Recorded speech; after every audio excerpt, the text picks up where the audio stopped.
Setiap tahun itu ada orang tua-tua kita yang mati, dibunuh, dan kemudian dinamakan dengan orang tidak dikenal.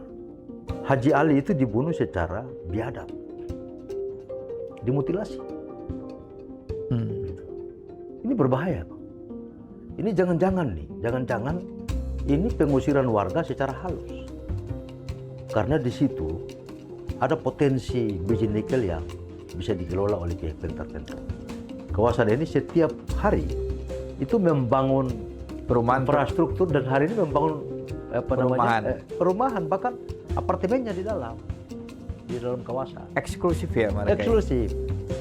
Anda wakil Bupati Halmahera Tengah, Nggak bisa, Pak. mau masuk ke kawasan industri yang ada di wilayah yang Bang Imo pimpin, nggak bisa masuk. Harus izin dulu. Izin ke siapa?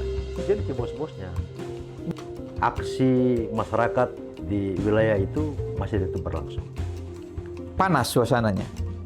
Panas, Bang, karena itu mereka kadang-kadang boikot jalan nasional itu ya. Iya, ditutup ya. Satu-satunya jalan yang menghubungkan ruas jalan itu antar kecamatan, antar kabupaten, itu ditutup. Nah, tuntutannya cuma satu. Mereka ingin ada kepastian hukum.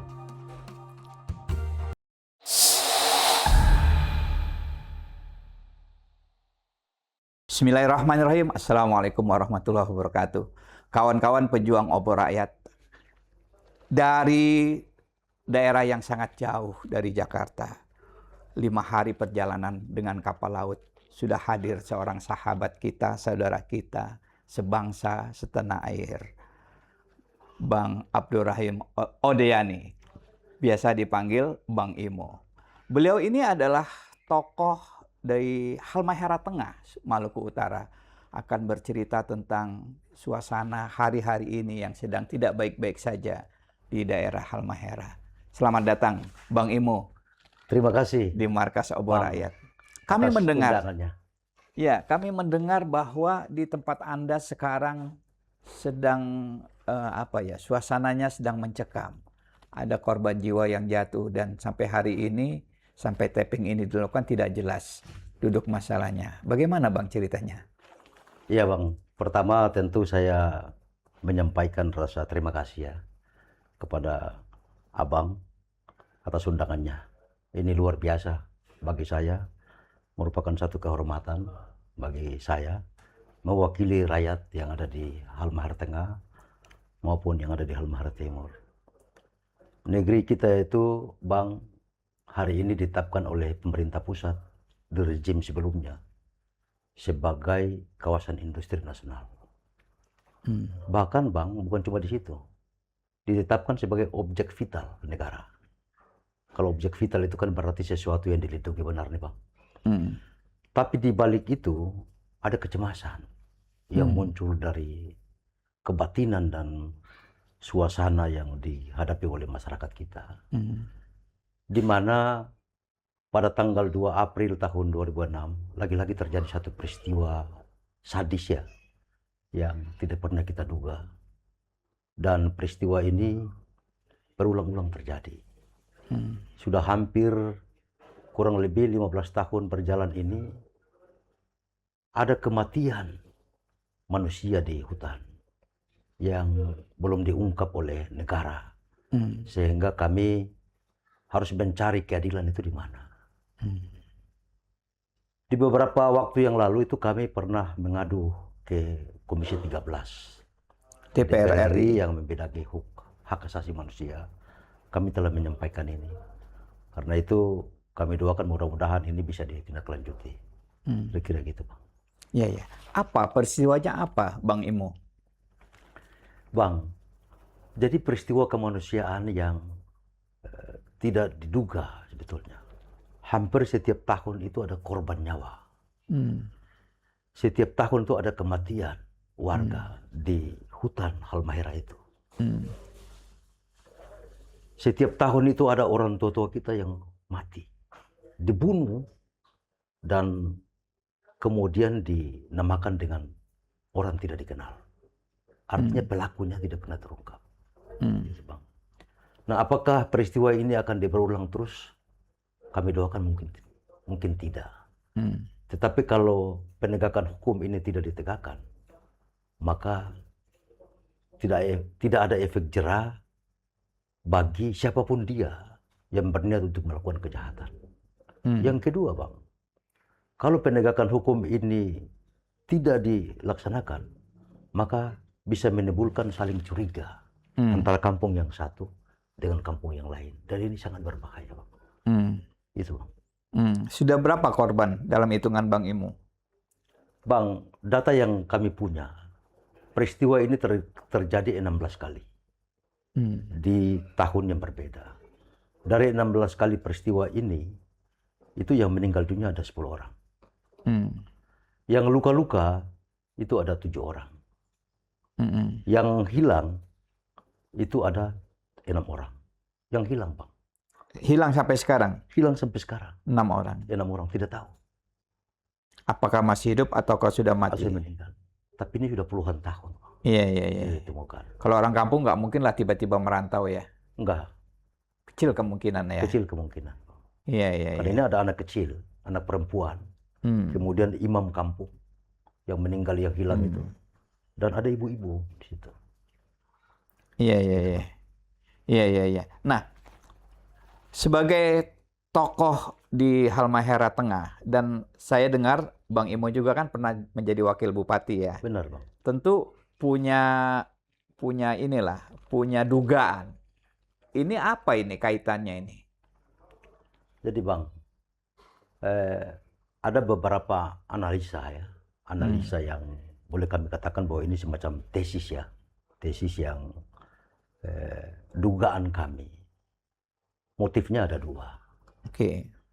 Yang pertama, daerah kita tadi sebagaimana di pengantar awal, negeri kami itu memiliki kekayaan alam yang luar biasa. Di hutan, di kebun-kebun warga masyarakat itu, di atasnya itu ada izin usaha pertambangan. Ada IUP? Ada IUP, Bang, pertambangan. Nah, ini hanya sebatas dugaan, Bang. Bisa terjadi bahwa ini adalah upaya untuk semacam pengusiran secara tersembunyi agar masyarakat itu bisa meninggalkan kehidupan mereka di hutan itu. Itu yang pertama, Bang. Yang kedua, bahwa ini motif yang kedua adalah ini di antara kita. Di antara kita. Di antara kita karena bagaimana perebutan hasil sumber daya alam bidang perkebunan. Itu kan pala di situ, Bang. Pala. Jadi setiap tahun itu ada musim pala dan warga ini ramai-ramai masuk hutan dan memetik hasil perkebunan itu. Karena dia pala yang tidak bertuan, siapa yang datang di hutan itu bisa memanen pala itu. Iya. Dan ini perselisihan di antara sama kita. Nah, tetapi ini hanya sebatas dugaan motifnya, Bang. Iya. Karena itu rakyat atau seperti saya ini kan tidak mungkin mendeteksi sampai ke detailnya, Bang. Karena itu kami butuh kehadiran negara. Iya. Kalau yang pertama tadi bahwa di situ di hutan itu sudah menjadi konsensi, sudah diberikan izin IUP, izin usaha pertambangan nikel ya berarti ya. Nikel. Berarti itu sudah kawasan hutan itu sudah boleh dibilang sudah menjadi wilayah perusahaan tambang. Iya. Jadi secara perizinan IUP itu hampir 80% itu ada konsesi IUP. Baik biji nikel maupun batu bara. Dan kemudian ada hutan HPH. Nah, tetapi secara eksploitasi terhadap itu belum sampai ke sana. Nah, hutan itu masih milik negara dan hutan itu secara faktual itu masih dikelola oleh masyarakat. Ya. Tapi untuk sampai ke tingkat eksploitasi biji nikel itu belum sampai ke sana. Ada, tetapi itu di wilayah yang tadi saya katakan di awal, di wilayah-wilayah PSN tadi.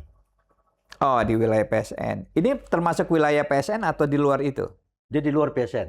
Di luar PSN. Tapi sudah ada IUP. Tetapi kan PSN itu membutuhkan bahan baku Oke, Dari ya, sekitar ya, itu ya, kan ya. Bang ya, gitu. Iya, iya, iya, iya. Gitu.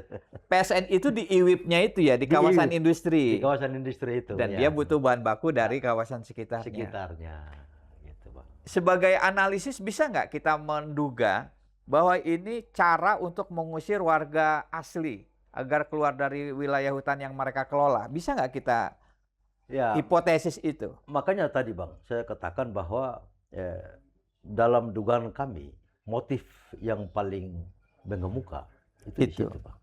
Gitu. Ini jangan-jangan ini pengusiran warga secara halus.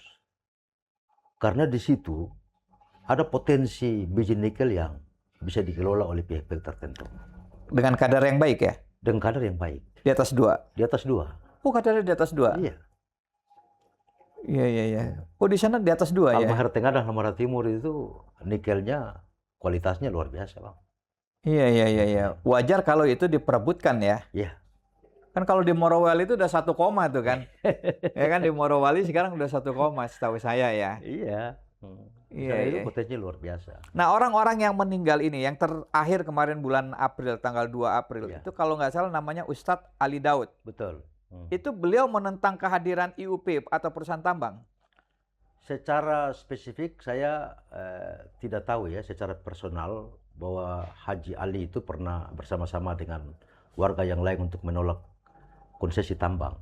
Tetapi peristiwa penolakan tambang itu pernah terjadi di wilayah itu. Pernah terjadi di wilayah itu. Di wilayah hutan Patani namanya. Hutan Patani. Ya. Maupun di wilayah hutan Patani Timur. Bahkan di hutan Weda Timur. Itu wilayah-wilayah yang sering terjadi peristiwa-peristiwa nas tadi yang saya sampaikan, Bang. Gitu. Iya, iya, iya, iya. Mengapa masyarakat menolak kehadiran perusahaan tambang di wilayah hutan mereka? Masyarakat kita itu menolak karena memang berbeda dengan kultur dan peradaban mereka, Bang. Bahwa peradaban masyarakat di sana itu agraris. Agraris ya. Agraris. Kehidupan mereka sampai bisa menyekolahkan anaknya sampai ke perguruan tinggi itu karena hasil perkebunan, hasil pertanian, bahkan laut. Nah, sehingga kalau terjadi pergeseran shifting atau ya terjadi perubahan culture ya, kultur masyarakat ya. Ini tentu membutuhkan waktu yang tidak segampang itu. Karena itu mereka menolak.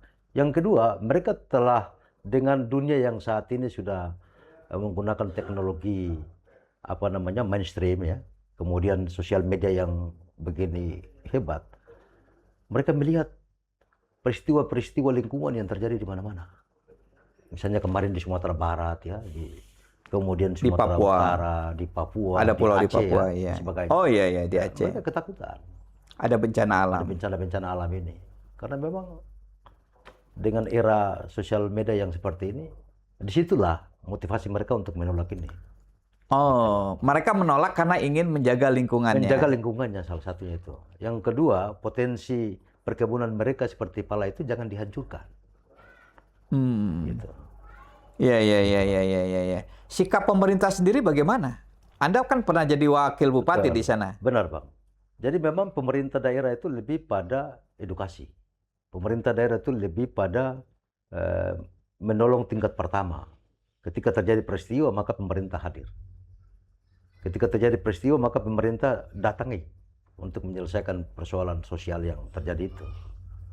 Itu, Bang. Iya.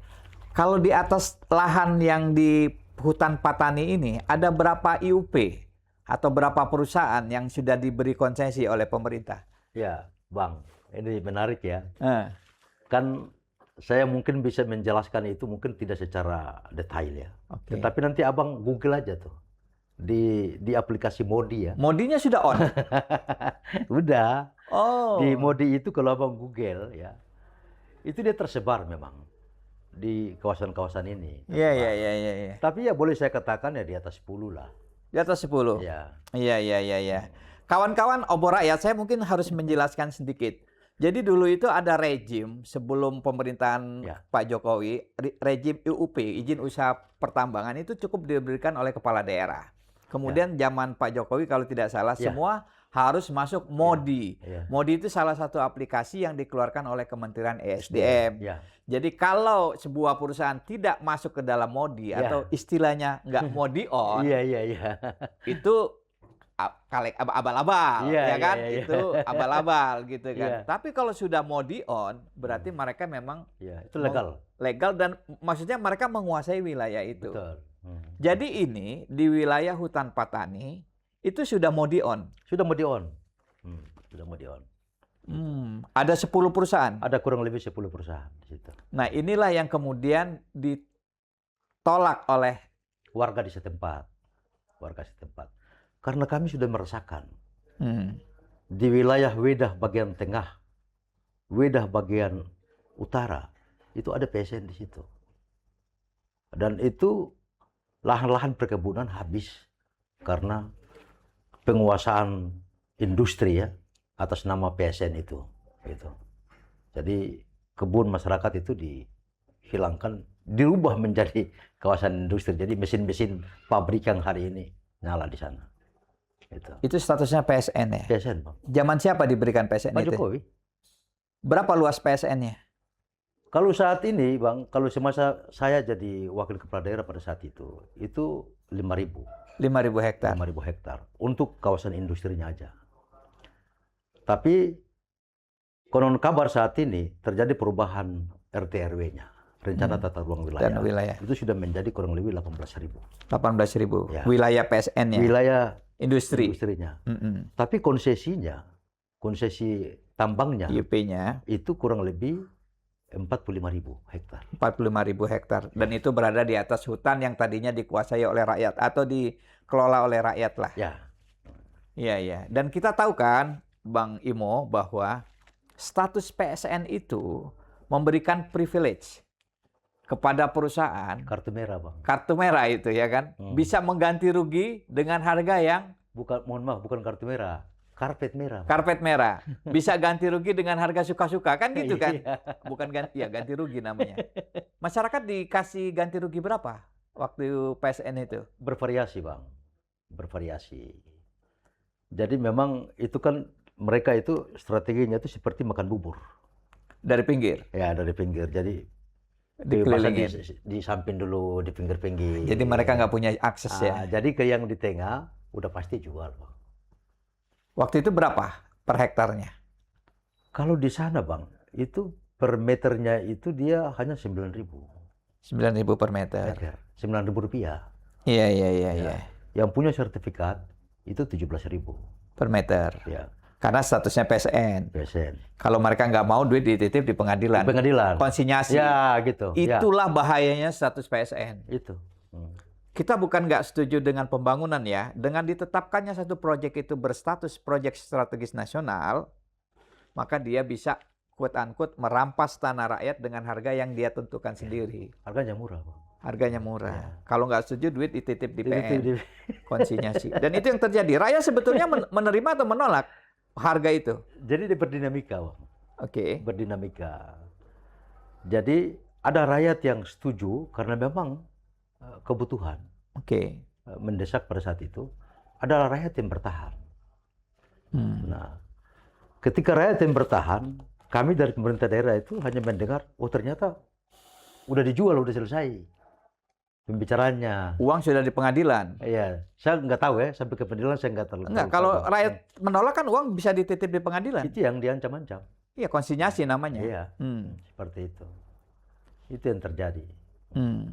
Nah, bahkan Bang, karena dia objek vital, makanya di sana itu ditempatkan aparat.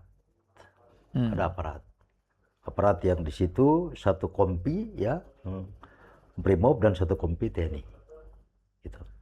Jadi di selatan itu satu kompi Brimob, di utara itu satu kompi TNI Angkatan Darat. Oh, dibuat kompi baru. Ya, jadi PSN-nya di tengah. Gitu. Dijaga oleh dua kompi, satu kompi Ya. Brimob Ya. dan satu lagi kompi TNI Angkatan Darat. Kostrat berarti. Ya, di situ. Dari Angkatan Darat.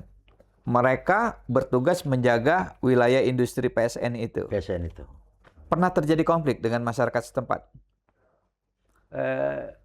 Kalau demonstrasi itu hampir Yang parah itu tahun 2020, Bang.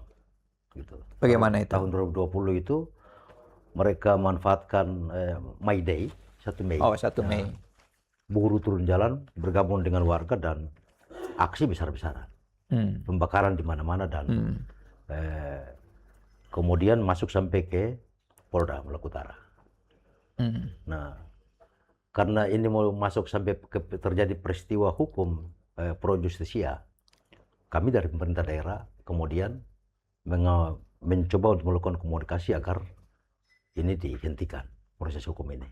Dan alhamdulillah itu berhasil. Oh, tadinya sudah banyak rakyat yang ditangkap polisi maksudnya? Ditangkap polisi. Ada berapa waktu itu? Ada kurang lebih 13 orang. 13 orang. Bahkan Bang saat ini ada 14 orang. Warga Sagea namanya, kalau Abang bisa Google ya, warga Sagea itu dipanggil terus ini oleh Polda Maluku Utara karena mempertahankan tanahnya. Gitu. Kenapa dipanggil oleh Polda?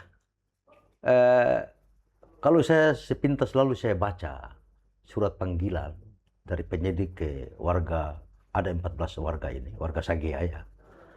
Itu karena melanggar Undang-Undang Minerba. Pasal tentang menghalang-halangi kegiatan eksploitasi oleh pihak perusahaan itu. Kan mereka mempertahankan tanah mereka. Itu Bang, di situ. Ini kita perlu... Mereka mau pertahankan juga perjanjian 10 tahun lalu ketika perusahaan itu awal mau masuk. Ada perjanjian tertulis. Ketika perusahaan ini beroperasi, maka masyarakat itu dapat sekian. Nah, mereka datang untuk menuntut itu. Dapat sekian tuh dapat... Semacam dapat imbalan. Dapat, oke. Dapat semacam fee dari hasil kompensasi. Fee, ya. Nah, itu. Nah, menuntut itu. Tapi kemudian tanggal 5 peristiwa aksi itu, tanggal 5 kemarin, 5 Juli. Mei, 5 Mei. 5 Mei, tanggal 6 itu surat panggilan datang dari Polda Maluku Utara. Jadi waktu hanya 1 hari, Bang. Waktu hanya 1 hari. Padahal jarak dari Halmahera ke Polda di Ternate. Ya. Itu berapa jauh? 4 jam. Naik apa? Kendaraan darat. Oke, mereka dipanggil ke Polda. Ya, dipanggil ke Polda. 4 jam. Gitu. Mereka datang, sudah datang. Mereka memenuhi panggilan, begitu. Dan di statusnya sekarang apa? Sebagai semua masih saksi. Semua sebagai saksi. Karena perkaranya masih di pemeriksaan saksi terus, gitu. Tapi kan ini ada ibu-ibu juga yang dipanggil, begitu. Ibu-ibu yang usianya udah jadi ibu rumah tangga dan seterusnya ini kan dipanggil terus nih, begitu. Ada yang hamil ya, begitu. Saya diinformasikan terus, baru seminggu lalu itu ada 4 orang lagi dipanggil lagi. Jadi ada 14 ditambah 4 orang lagi. Jadi 18 orang. 14 orang aja. Oh, 14 orang yang mendapat surat panggilan dari Polda Maluku Utara karena dianggap menghalang-halangi kegiatan pertambangan. Operasional perusahaan itu. Operasional perusahaan. Padahal mereka berada di tanah milik mereka sendiri. Tanah milik mereka sendiri. Oke, iya. Kasus-kasus agraria itu sering terjadi. Makanya tadi Bang sampaikan bahwa motif yang terjadi pembunuhan di kawasan Patani ini kan dia berdekatan saja nih. Gitu. Perjalanannya kurang lebih 1 jam lah. Dari peristiwa yang tadi dipanggil polisi dengan di lokasi pembunuhan ini. Kurang lebih 1 jam. Iya. 14 orang warga yang mendapat panggilan dari Polda Maluku. Maluku Utara. Ini warga asli kita. Warga asli di situ. Turun-temurun di situ. Mereka punya KTP, mereka punya NIK ya. Lahir di situ, besar di situ. Leluhurnya juga dari situ. Jadi bukan pendatang. Bukan. Gitu. Yang pendatang justru perusahaan-perusahaan itu.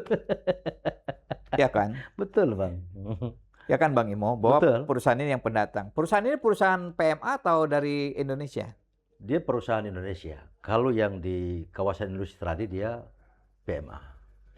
Yang dari kawasan industri PMA. Banyak kan dari mana? Rata-rata pemain-pemainnya ada di Jakarta. PMA-nya dari Cina? PMA Cina. PMA Cina. Ya. Di kawasan itu saya kebetulan belum ke sana, ke IWIP. Ya. Mumpung ketemu Bang Imo. Kalau di kawasan IWIP itu banyak pekerja asing juga. Pekerja asing itu dia kan dalam ketentuan itu kan dia harus 10% dari total. Iya, iya, iya. Nah, 1 banding sekian. ya.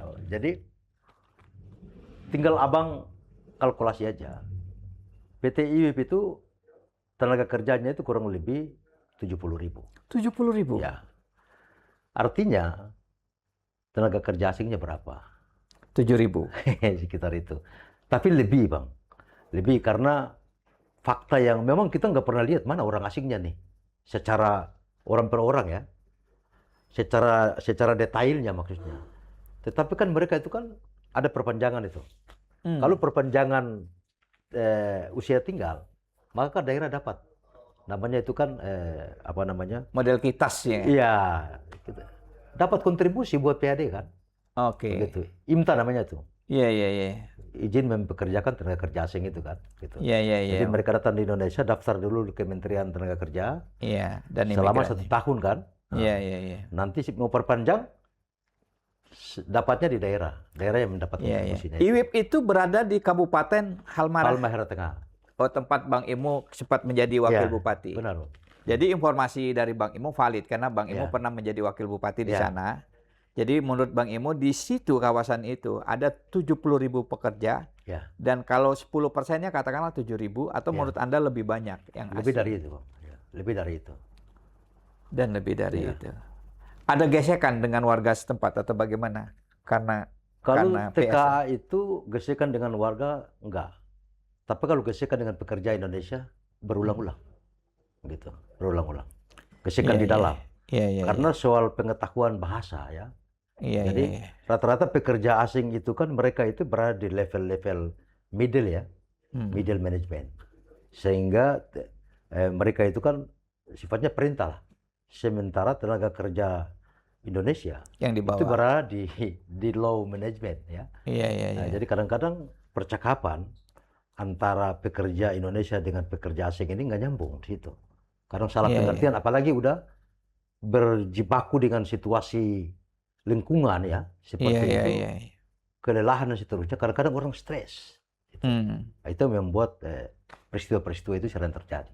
Iya, iya, iya. Gitu, Bang. Kawasan IWIP tadi berapa hektar sekarang? Berapa? Saat ini udah 18.000 hektar. 18.000. Ya. Nah, yang ini sekarang sebagai sumber ore nikelnya, berarti di hutan-hutan yang sekarang sedang bermasalah ini, yang ada orang terbunuh. Ya. Jadi di kawasan industri itu kan dia apa ya, membeli bahan mentah ya, ore itu di sekitarnya, termasuk di wilayah Halmahera Timur yang tadi saya sebutkan di awal. Haltim. Ya. Nah, tetapi memang di kawasan Patani yang terjadi pembunuhan itu belum ada eksploitasinya. Belum ada ya. Ya, eksplorasinya udah. Untuk mengetahui titik-titik bor potensi itu udah. Dan potensinya. Ya, tetapi untuk eksploitasi produksinya itu belum. Gitu. Iya, iya. Dan memang faktanya masyarakat di situ menolak eksploitasi. Ya. Menolak agar di sini nggak boleh ada kegiatan eksploitasi tambang di wilayah kita ini. Karena kehidupan kita dari dulu itu agraris. Kehidupan kita dari dulu itu di hutan. Gitu, Bang. Kita tahu ya, Bang Imo ya, mohon maaf ya, ini kan selalu terjadi nih antara pemilik modal perusahaan dengan masyarakat adat atau masyarakat asli setempat, katakan Ya, begitu. ya. Terjadi konflik dan umumnya selalu dibenangi oleh pemilik modal umumnya. Ya. Umumnya selalu. Nah, kalau ini terjadi, misal terjadi, saya mendoakan nggak terjadi. Ya. Tapi masalahnya modinya sudah on. Ya. Itu berapa masyarakat jumlah yang terdampak atau terusir dari wilayah mereka itu? Wilayah Patani itu kan luasan daratnya itu kan kecil. Jadi kalau abang Google peta Halmahera, itu kawasan di sekitar Patani, hutan Patani itu kan dia kecil aja. Oke. Begitu. Dia berbeda dengan di wilayah Weda ya, Weda Tengah dan seterusnya itu agak besar ya, karena dia di tengah-tengah pulau Halmahera itu. Nah, lalu warga masyarakat yang ada di sana, jiwanya itu ya kurang lebih 40.000 jiwa. 40.000 jiwa. Penduduk ya, penduduk ya. Yang di wilayah mana? Patani ya. Di wilayah Patani. Wilayah Patani itu kurang lebih 40.000 jiwa penduduknya itu. Nah, ini akan kena dampaknya. Gitu. Bayangkan abang di Patani ke Patani Utara, itu jaraknya cuma 6 kilometer. Kalau ini dieksploitasi, bagaimana dengan kehidupan masyarakat? Sumber airnya dari mana? Iya, iya, iya, iya, iya. Makanya di masa saya menjabat sebagai, meskipun hanya wakil kepala daerah, saya ingatkan kepala daerahnya, tolong jangan diizinkan yang di sini. Oke. Iya, iya, iya. Artinya kalau ini dieksploitasi, Bang Imo, Ya, ada 40.000 orang yang akan kehilangan kehidupannya. kehidupan. Ya, Bahkan mungkin terusir dari situ. Enggak? terusir. Terusir dari hutan itu. Mereka Terusir. tinggal di hutan itu. Mereka kan tinggal di sekitar hutan itu kan. Oke. Perkampungan itu kan di belakangnya hutan-hutan itu, gitu. Di belakangnya. Mereka akan kemana kalau 40.000 orang ini kalau itu dieksploitasi? Saya tidak bisa bayangkan tuh akan seperti apa. Nah, ini yang perlu kehati-hatian kita ya sebagai ini. Karena cukuplah dengan PSN yang ada ini sudah cukup di situ. Jangan lagi kita melakukan ekspansi ke wilayah-wilayah tertentu yang bisa membahayakan masa depan kita ya situ. Iya, iya, iya. Mungkin nggak akan ada perlawanan dari 40.000 masyarakat ini ke perusahaan yang sudah mau di-on itu? Potensi perlawanan ada. Tetapi kan abang tahulah, namanya masyarakat bawah. Itu kemampuannya sampai di mana. Kalau ini menjadi kepentingan negara misalnya, atas nama negara misalnya. Itu nggak bisa berbuat apa-apa juga. Gitu. Kan apalagi regulasi saat ini dia terpusat. Gitu. Undang-undang cipta kerja itu, lingkungan aja itu diurus oleh pusat. Iya, iya, iya. Termasuk izin IUP itu kan, Iya. MODI itu kan sekarang udah di Semua pusat. pusat. Gitu. Jadi kita tidak berdaya. Siapapun dia yang jadi pimpinan daerah saat ini juga tidak berdaya. Iya, iya, iya, iya, iya. Karena kewenangannya sudah dicabut. Kewenangan dicabut. Iya, Gitu. iya, iya. Sekarang sudah bukan desentralisasi. Otonomi daerah sudah hilang sekarang. Iya. Sentralistik, Bang. Kembali ke sentralistik lagi Iya. sekarang. Betul. Sebagai kepala daerah kita dulu sudah nggak bisa apa-apa lagi kan. Betul. Iya, iya, iya. Sekarang gerakan-gerakan masyarakat untuk melawan apa yang Bang Imo ketahui? Ya, kalau gerakan masyarakat terkait dengan peristiwa tanggal 2 April, ini masih berjalan sampai saat ini. Masih berjalan? Masih berjalan. Aksi masyarakat di wilayah itu masih tetap berlangsung. Panas suasananya? Panas, Bang. Karena itu mereka kadang-kadang boikot jalan nasional itu ya. Iya, ditutup ya. Satu-satunya jalan yang menghubungkan ruas jalan itu antar kecamatan, antar kabupaten, itu ditutup. Ditutup. Dan ini sangat mengganggu kenyamanan pejalan, pengguna jalan tadi. Nah, tuntutannya cuma satu. Mereka ingin ada kepastian hukum. Atas pembunuhan? Atas pembunuhan itu. Haji Ali itu. Karena Haji Ali itu dibunuh secara biadab. Dimutilasi. Gitu. Ini berbahaya. Iya, Yang hari ini menuntut kita di situ. Sementara beberapa hari yang lalu itu kan Komisi 3 DPR RI berkunjung ke sana. Oh, Komisi 3 sudah berkunjung ke sana? Benar, Bang. Komisi 3 DPR RI berkunjung ke sana dan siapa saja? Pak Sahroni. Oh, wakil ketua DPRD, wakil ketua komisi DPR ya, wakil ketua Komisi 3. Komisi 3 yang memimpin langsung. Dan kami baca di media, ini ada pertanyaan dari Komisi 3 ke Polda tentang peristiwa kemanusiaan yang terjadi atas meninggalnya Haji Ali tadi. Dan jawaban dari Polda bahwa kami keterbatasan anggaran. Yang kedua, proses penyelidikan kasus ini masih terkendala dengan saksi. Saksi. Ini yang terjadi seperti itu. Iya. Dan ini membuat masyarakat kecewa ya. Kecewa Dengan aparat penegak hukum. karena ini sudah berulang-ulang. Oh, pembunuhan-pembunuhannya sudah. Sudah berulang-ulang. Iya, iya, iya, iya. Bukan baru pertama kali. Ya, kenapa tidak pernah diungkap? Ya, baru diungkap. Makanya kami datang ke pihak-pihak terkait yang ada di tingkat nasional untuk melakukan ini. Gitu, Bang. Iya, iya, iya, iya, iya, iya, iya. Kalau kalau ini terjadi konflik antara masyarakat yang jumlahnya 40.000 dengan perusahaan yang mendapat konsesi IUP, itu kira-kira akan seperti apa ya itu Bang Imo ya? Dugaan Anda ya? Memang peristiwa ini sudah pernah terjadi. Kelompok-kelompok masyarakat, ya, kalangan-kalangan mahasiswa lokal ya di situ yang menolak atas perizinan-perizinan yang masuk di itu sudah pernah terjadi. Iya, iya, iya. Tetapi kan dia hanya sebatas semacam penyampaian aspirasi gitu. Nah, penyampaian aspirasi, tapi penyampaian aspirasi di kampung-kampungnya sendiri. Dia tidak terpusat ke pusat-pusat penguasa kekuasaan lah, kira-kira begitu. Nah, lalu yang kemudian ini kan belum ada feedback balik. Kenapa? Karena yang pemilik IUP ini belum melakukan eksploitasi lanjutan. Gitu. Jadi dia hanya baru sepihak lah, kira-kira begitu.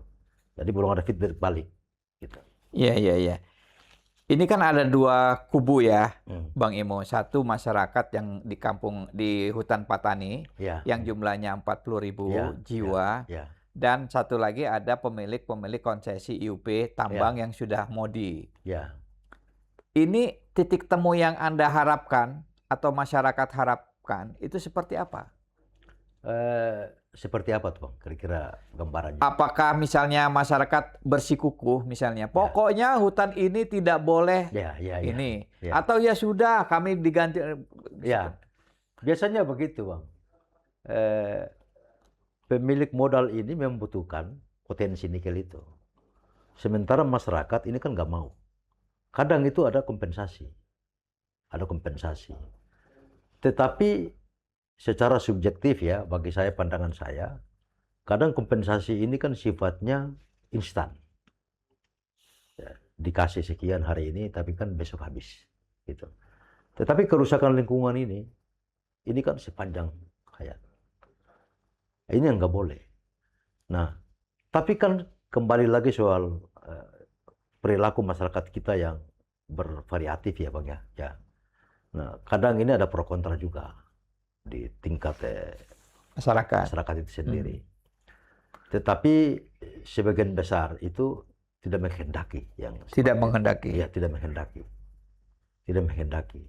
Karena mereka sudah melihat ya peristiwa-peristiwa lingkungan yang pernah terjadi di Aceh di Aceh. Bahkan di wilayah Halmahera itu juga pernah terjadi. Longsor, banjir. Ya, banjir.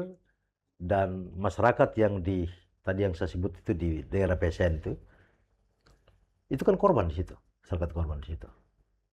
Nah, karena hutan dibabat habis ya, pokoknya itu, akhirnya kan airnya itu udah nggak terjadi erosi, banjir dan seterusnya, gitu Bang. Iya ya, ini problem agak susah ini. Jadi saya kira kita tahu bahwa masyarakat di hutan Patani itu mungkin sudah puluhan atau mungkin ratusan tahun tinggal di sana. Ya kan, sudah turun-temurun di sana. Tapi kemudian negara, perusahaan yang diberi konsesi oleh negara, secara legal menganggap bahwa mereka memiliki hutan itu. Tapi secara kultural sebetulnya masyarakat ini udah lebih dulu kan? Ya, lebih dulu. Ini sebetulnya problem ini bukan hanya terjadi, mohon maaf, bukan hanya terjadi di Halmahera Tengah, tempat Bang Imo dan kawan-kawan, saudara-saudara kita yang lain, tapi terjadi di banyak tempat. Dan kalau saya lihat, pada akhirnya masyarakat yang kalah.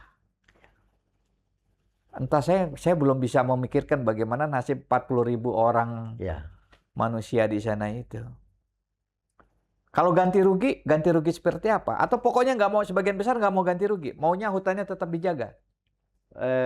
Tadi yang saya katakan, Bang. Jadi dia bervariatif. Tetapi biasanya itu ganti rugi. Ganti rugi itu biasanya ganti rugi. Kadang-kadang itu mereka menggunakan semacam argumentasi bahwa tanah ini tanah negara. Apalagi kan kebun itu, hutan itu itu kan nggak ada sertifikat. Tapi kan secara penguasaan masyarakat ini kan berkebun di tanah itu. Di tanah itu dengan menanam tanaman pala ya, cengkeh dan kelapa dan seterusnya, begitu. Jadi kadang-kadang ada argumentasi dari pihak-pihak tertentu bahwa ini tanah negara, sehingga yang dibayar itu hanya ganti rugi tanaman, begitu. Tanahnya kita dihargai dengan misalnya 1 meter 2.000 rupiah misalnya. Nah, yang terjadi kan seperti itu di PSN yang saya katakan tadi, yang PSN IWIP itu. Itu kan tanah-tanah yang tidak bersertifikat itu kan, yang khususnya yang masuk di kawasan hutan ya, masuk di kawasan hutan produksi terbatas misalnya, hutan konversi dan seterusnya, itu 2.000 rupiah.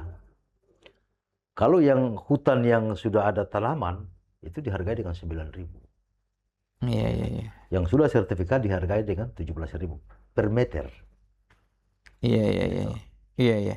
Bang Imo, saya kebetulan belum pernah ke sana. Ya, Bagaimana sih kondisi ekonomi kehidupan Ya. masyarakat di sana itu bagaimana sih, Bang? jadi Bang, Abang mungkin tahu ya bahwa pertumbuhan ekonomi tertinggi di Indonesia itu Maluku Utara. Di tahun 2026 di bulan Maret kemarin itu 34%. Karena nikel. Kontribusi terbesar pertumbuhan ekonomi itu karena nikel tadi, gitu. Tetapi kan dampak ya Ke rakyat. kepada rakyat itu boleh dikatakan ya 0, sekian persen. Rakyat tetap miskin. Rakyat masih miskin. Memang di Halmahera Tengah itu Bang, kalau kita lihat data BPS, jumlah kemiskinan tertinggi di Maluku Utara itu di 2 daerah ini. Halmahera Tengah. Halmahera Tengah dan Halmahera Timur. Berapa? Secara statistik ya, Oke. secara statistik. Waktu saya menjabat ya, masih wakil kepala daerah itu, peninggalan rejim sebelumnya itu 14% Yang berstatus miskin. miskin. Sesuai data BPS, statistik ya. Lalu kami masuk, kami pacu, turun sampai ke 10%. Begitu. Lalu pemerintahan berikutnya turun sampai sekarang tinggal kurang lebih 7%. Jadi intervensi bantuan pangan, intervensi pembangunan pemukiman, dan seterusnya. Nah, jadi memang Bang, PSN itu dia berdampak terhadap masyarakat itu, dampak yang secara tidak langsung ya, dari perusahaan ke masyarakat, ke warga. Tetapi dampak tidak langsung itu maksudnya, warga di sana itu yang tadi kehidupannya itu tani, nelayan, mereka hari ini menjadi pengusaha kecil menengah. Mereka membuat properti, rumah-rumah kosan, untuk ditinggali oleh para pekerja tadi. Nah, sehingga kehidupan masyarakat itu dia bergeser dari agraris ke industri. Nah, ini yang mereka dapatkan pendapatan dari situ. Iya, iya, iya, iya. Nah, tetapi kan kecil karena perusahaan ini, kawasan ini setiap hari itu membangun Perumahan infrastruktur dan hari ini membangun perumahan, bahkan apartemennya di dalam kawasan. eksklusif ya mereka. Eksklusif. Sangat tertutup. Bang, Iya, iya, iya. jangankan saya Bang.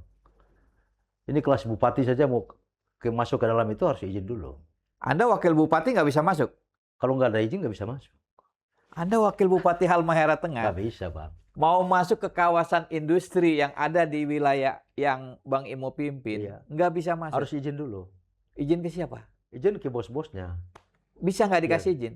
Kalau urusannya apa dulu? Pernah nggak dikasih izin? Ya saya belum pernah. Tetapi seperti kita ini kan, masa mau tanya apa keperluannya? Gitu. Oh Kan iya. kita datang ini kan koordinasi dan seterusnya. Iya. Jadi Gitu. kalau Anda datang pakai mobil wakil bupati, Iya. nggak izin, di stop satpam. Di stop pasti ditanya dulu kan. Yang jaga tentara atau polisi? Kalau di kawasan itu security. Security. Oh, jadi bukan tentara atau polisi Bukan, ya? Tentara dan polisi itu dia hanya membackup bila terjadi Iya. sesuatu kan. Iya. Gitu. Saya dengar Anda kan ini sudah melaporkan juga ke Komnas HAM nih soal pembunuhan Ya. dan lain-lain.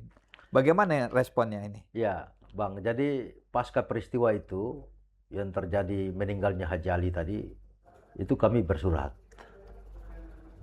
ke berbagai macam lembaga-lembaga negara yang berkompeten, salah satunya Komnas HAM RI.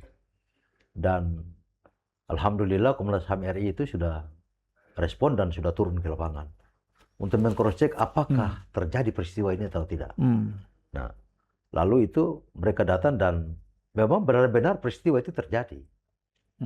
Lalu dalam perkembangan, saya dapat informasi terakhir ini Bang, dalam 2-3 hari terakhir ini, Komnas HAM akan datang ke Polda Maluku Utara untuk kayak semacam berdiskusi atau berdialog dengan Polda sampai di mana kasus ini ditangani oleh mereka. Gitu. Iya. Ini tapi kelihatannya masih belum jelas ya. Belum jelas Bang. Siapa pelakunya Belum, ininya. sampai saat ini belum. Kalau perusahaan bagaimana jalur komandonya, ya kan? Belum jelas sampai saat ini. Iya. Baik, Bang Imo. Ya. Kita sebetulnya menutup wawancara ini dengan mengutip konstitusi. Di pasal 33 itu memang sebetulnya bumi, air, dan lain dikuasai negara, tapi digunakan sebesar-besarnya untuk kemakmuran rakyat. Ya. Itu harusnya Idealnya begitu. idealnya kan. Ya. Semoga ini terjadi di tempat Anda di Halmahera Tengah.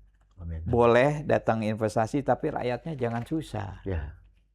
Ya kan. Amin. Kalau 40.000 orang digusur entah kemana, wah saya nggak bisa membayangkan. Baik, terima kasih Bang Imo, kawan-kawan pejuang obor rakyat. Sudah kita dengar cerita sedih dari Halmahera Tengah. Dan yang bercerita ini bukan kaleng-kaleng. Bang Imo ini pernah menjadi wakil bupati di Halmahera Tengah. Tentu saja data-data yang beliau sampaikan insya Allah valid. Mudah-mudahan bermanfaat. Wassalamualaikum warahmatullahi wabarakatuh. Waalaikumsalam warahmatullahi wabarakatuh. Terima kasih Bang. Terima kasih Bang.